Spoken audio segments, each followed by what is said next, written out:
All right. It's that stupid ass autistic time for celebration from the pandemic, and the tradition is to rank movies. But I missed 2020 because, as you may recall, all of the major releases were crammed into the crawl space of the following year. So technically, I'm not even allowed to go to the movies anymore in my city. Hooray, segregation! Number 12, Nobody, aka You, starring Better Call Saul. I didn't give two shits about this trailer when I first saw it. I like Bobby Bitch, but I can't stand this reassembling the beta male jazz, whatever this is going for. But I gave it a shot, and it's done very well. You know, what makes this movie work is its self-awareness. It knows it's a poor man's John Wick, and it doesn't overstay its welcome. 90 minutes of Bobby Bitch kicking Russian gangster ass.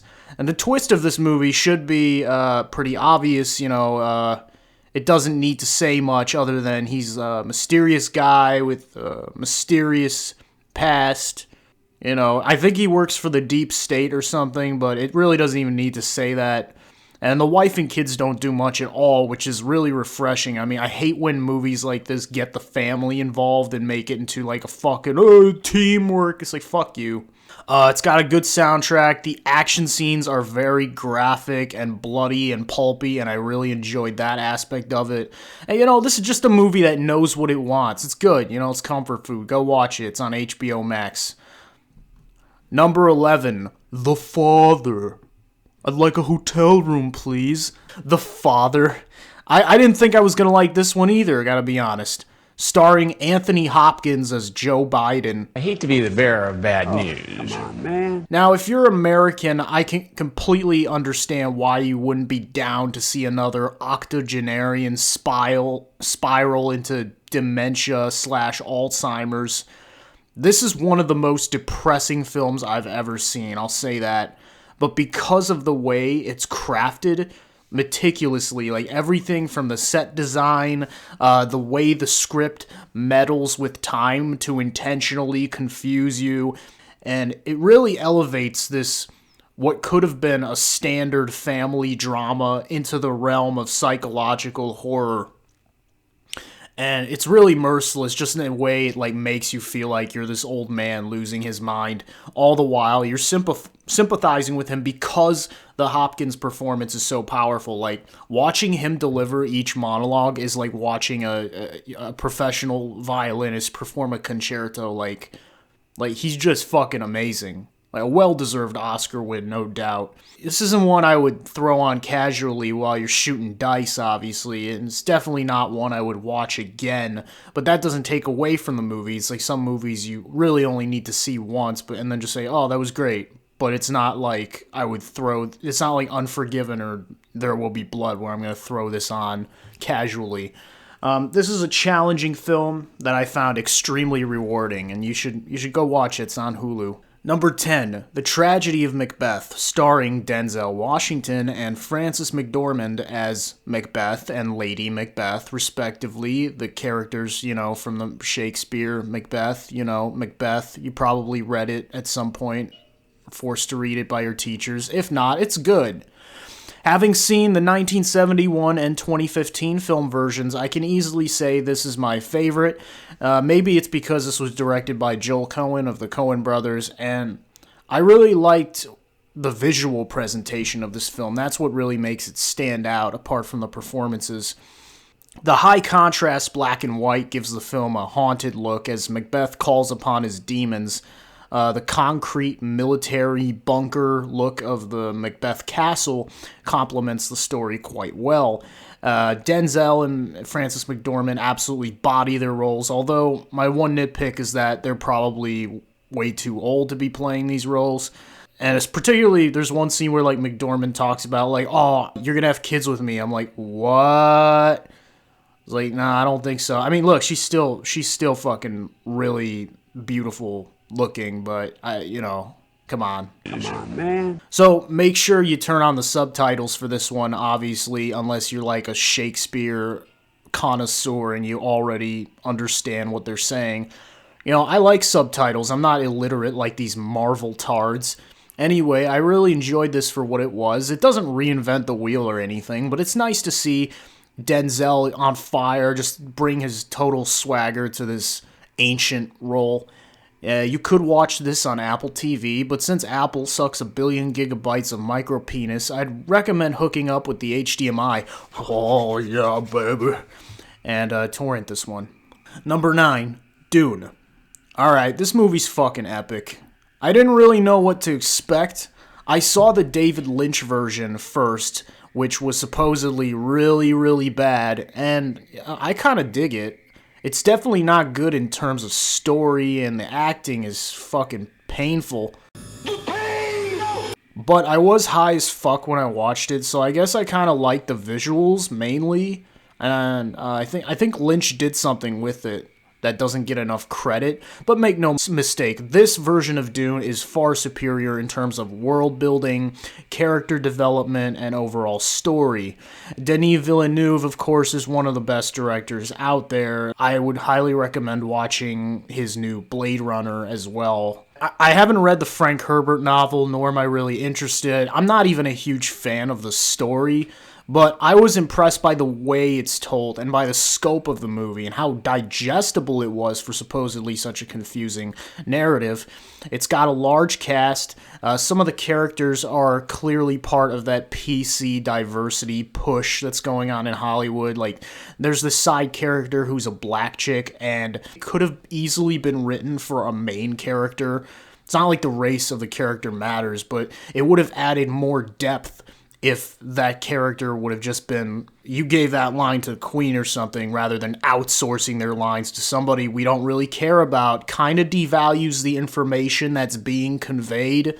The cinematography is clean as an angel's taint. Timothée Chalamet looks like a piece of salmon on a bagel, but he does eventually fill his elf-sized shoes in a challenging role. The mother-son dynamic adds a bit of focus to the sprawling epic vista, and it's a nice contrast. Yeah, you know what? This one might not even be that good, but it's fucking entertaining. It's like kind of like, I don't think this one is streaming right now anywhere. So, yeah, get fucked, I guess. Number 8, Sound of Metal, starring Riz Ahmed as a drummer who wakes up one day to find he's lost his hearing. Right away, this movie grabs you and doesn't let go. Oh yeah, baby. Choke me. It's intense. I mean, part of it is the sound design, or the lack thereof, meant to mimic what this guy's going through in terms of sound. It really lets you know how rough he has it. And like, every choice he makes in this film is him dealing with the consequences in his personal life. Because this is not like some over-the-hill guy. He's still young and ambitious, and he hasn't made it in the business yet, and he's pretty much fucked. All the people in this movie are as close to real life. Fuck off! All the people in this movie are as close to real life as you can get. Bitter and disappointing, with a few faint glimmers of hope.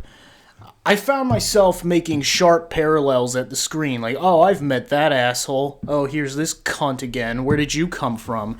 A few movies have that acuity in terms of character.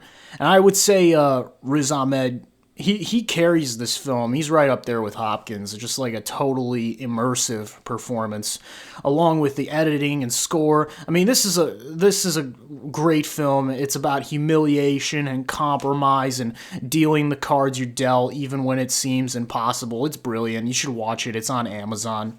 Okay, number 7. Another Round. This is a Danish comedy from Thomas Vinterberg, starring Mads Mikkelsen as a school teacher in a midlife crisis. You know, there's a very good film these two did together called The Hunt, which is in a similar vein. It's about this guy who's mistaken for a pedophile by his whole community. It's fucking insane. But this one is a lot more lighthearted. It's more of a comedy, but in that sort of dry European fashion. I think I connect more with European shit in general. I don't know, I'm kind of an elitist snob, but whatever. I haven't been to Denmark. I hear it's fantastic, but they have a drinking culture just for kids. I shit you not. Like, the teenagers have an annual get drunk in the park celebration. Because Because it's not like anyone drives in that country anyway, and they're not religious, so fuck it. Anyway, this movie is about 4 school teachers who hate their boring lives, and so they design this drinking game where if they maintain... Excuse me, my phone's being extremely fucking annoying right now. So they design this drinking game where if they maintain a BAC of .005 or some shit, then they can actually improve their performance in front of the students, and you can guess how this turns out. It's all done very honestly, and what I like about this comedy is that it's grounded in reality. It doesn't reach for the laughs. There's no Seth Rogen tearing his shirt off and falling out a window. And if they do end up making an American remake of this movie, I fucking bet that's what they're gonna do. I fucking bet. I hope not. Anyway, great movie, really funny and refreshing, and it tells you a lot about the culture as well, which I really appreciate when movies do that. It's if you'll allow me a pun, a sober look at drinking and controlling your inhibitions and such. Highly recommend it. Go watch it on Hulu.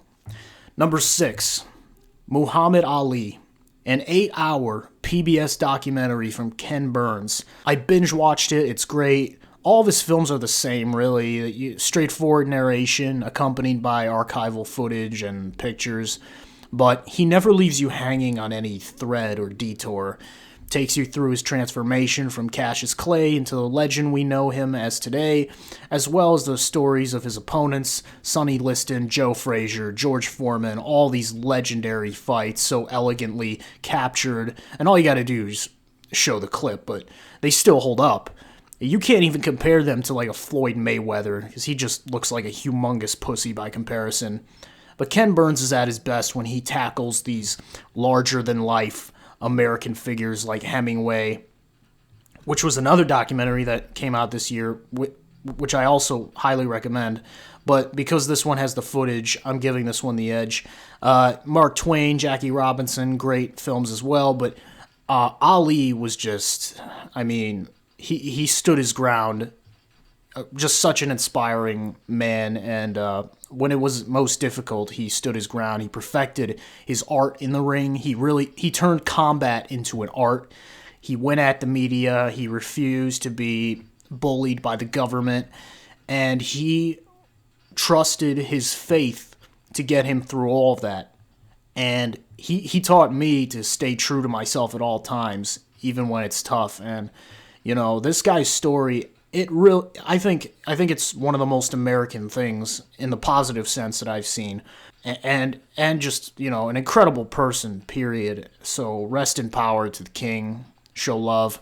Muhammad Ali, the documentary, is available for free on PBS. Number 5, Judas and the Black Messiah. This is a story of Fred Hampton versus J. Edgar Hoover, 2 legends. Fred Hampton, of course, was Black Panther. He was about love and lifting people up. J. Edgar Hoover was a closet homosexual who ran the deep state and really hated black people. But that's the big picture battle in this movie. But the man on the ground is Lakeith Stanfield as the Judas character, and it's really his movie. He owns the shit. Fred Hampton is almost a side character. Even though What's-His-Face is good as Hampton, the movie's not as strong when it focuses on his romance with Ugly Chick. But when it focuses on Judas, this is just a really intense drama. It's got shootouts, it's got rallies. It consumes you with with that time and place. Director Shaka King demonstrates just how easily a black man can get in trouble with the law and how that law comes to control everything he does, which is why I'm highly skeptical of protests today. Unless you're going to bring guns, don't even have the protest, because you're going to get popped, your life's going to get ruined, and you didn't even do anything wrong. It's like, what'd I do? Free speech, bro! That's not how the state works. Didn't you watch all of American history in Kent State? You're lucky you're not dead. What really stayed with me about this is it really captures the paranoia of the late 60s. Feels like it's falling apart as you watch it, with the evil of the government raining down and the control they have over this man and how being an FBI informant will essentially eat a man away until he's nothing. It's beautifully composed, beautifully shot. At one shot inside a car, you know, there's some shots as a viewer where you just go, God damn, why didn't I think of that? This is really a sensational movie. You should check it out. It's on HBO Max. Number 4, The Beta Test. As the title suggests, this is some cuck shit. Jim Cummings writes, directs, and stars as a talent agent engaged to be married. Under pressure of his high-stress job, he becomes entangled in a conspiracy of sex and blackmail. This is almost kind of like a South Park episode come to life. You know, it's very clearly going for that satire. It's unabashed in that goal. It's about office politics and monogamy, and the thing that carries this movie is Cummings' performance. He seems to be cursed with Tourette's.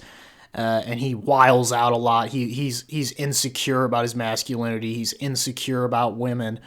And watching him go at people and blaming everybody, it's hilarious to watch. It's like the best type of cringe humor. So if you love cringe humor, be sure to watch this one. It's on Hulu. It's a really underrated movie. Number 3, Nightmare Alley. This is Guillermo del Toro's take on the noir genre. I guess you call this a neo-noir, even though it's technically a remake of a 1947 film of the same name. And I haven't seen the original, so I can't really compare, but this movie really stands on its own 2 feet. Bradley Cooper plays a soft-spoken wanderer who gains skills as a carnival magician and fortune teller, and along the way, he runs into various character actors, including Willem Dafoe and Cate Blanchett, who plays the femme fatale. Cooper's ambition soon finds him getting into trouble, as noir protagonists tend to do. It's clear from the launch that Del Toro has a lot to say about this world and his characters. Part of being a noir is making everything seem cooler than it actually is, and this movie certainly accomplishes that. It takes a while for the first act to gain steam. I wasn't really interested until the second act, but then it becomes that nightmare. It gets really dark. The production values, of course, it's Guillermo del Toro, so they're really lavish, and the nighttime scenes where it's snowing, I mean, that's what Hollywood does best. That's all I really have to say about this. You can watch it on HBO Max. It's a top quality thriller, and I think it's near perfect in execution. Number 2, Pig. Nicolas Cage lives in the woods as a truffle salesman. Someone comes and steals his truffle pig.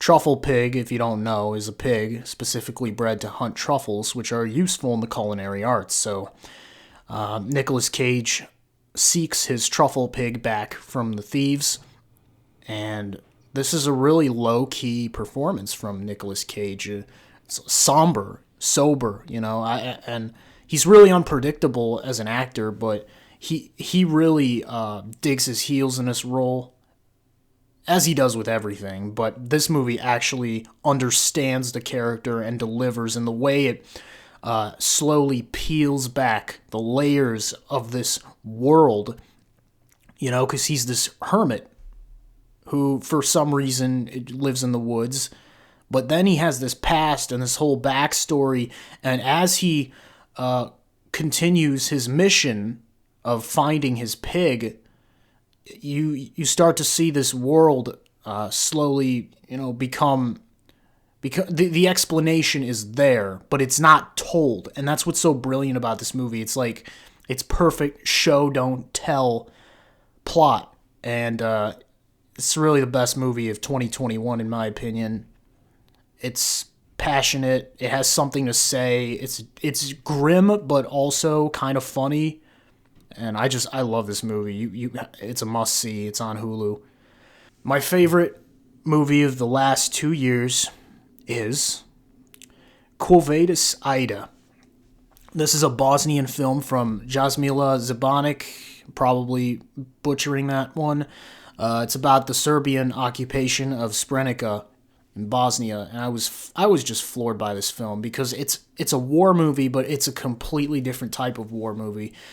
Not knowing anything about the Yugoslav wars, it's never been taught in America. This is a totally, like, I can't believe I don't know about this chapter in world history. It's really a shame. So I can see why the director saw this as an opportunity to shed some light on that and recreate the brutality of the massacre that happened in 1995. And so Zbanek creates this protagonist, Aida, and she's, whoever she is, she's brilliant. She doesn't even seem like she's acting. It's just one of those performances where it's like you are so caught up in the realism and the panic of this woman who's trying essentially to broker this deal of these people who are trying to avoid the Serbs, and the Serbs are invading, and so they're stuck in this UN camp, which is supposedly a safe zone, and Aida works as a translator for the UN military. And so I've never seen a film tackle a subject like this in this way. It could have easily become like a Spielberg type shit with melodrama, but really it's low-key, and the majority of this movie is just chasing this woman around, trying to cut deals to save her family. And it shows what happens when nobody cares. Nobody really cares, and they just follow orders, and total carelessness of the government. And I was really angry and disturbed by it. But it's also a peaceful film as well in the way it's presented. It doesn't care about the violence of it, but it just, the emotion of it is so powerful. And that's why this film is a masterpiece, and it deserves to be seen by everyone, in my view. You can watch it on Hulu. Let's not let something like this happen again, in America especially. That'd be weird. Now, before I go, a couple of TV recommendations. Bill Burr's Immoral Compass on Roku is an anthology dark comedy that he didn't write, and that's probably a good thing. Sorry, Bill, but F is for Family sucks ass. This one's actually perfect, though. It's about the length of a movie if you binge it. It's got like these 5-minute dark comedy skits, and there's Bill Burr's story on top of it, which segues in between. This show is highly underrated. It crushes.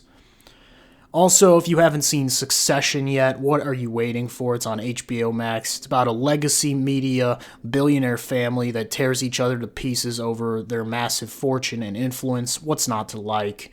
Brian Cox is in total beast mode in the role of Logan Roy, one of my favorite TV characters.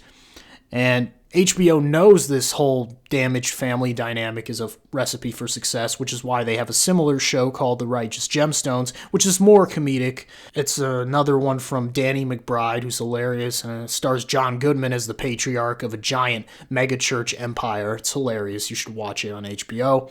Am I missing something on this list? Let me know. As always, hit the subscribe button. Thanks for watching. Piss off. Bye.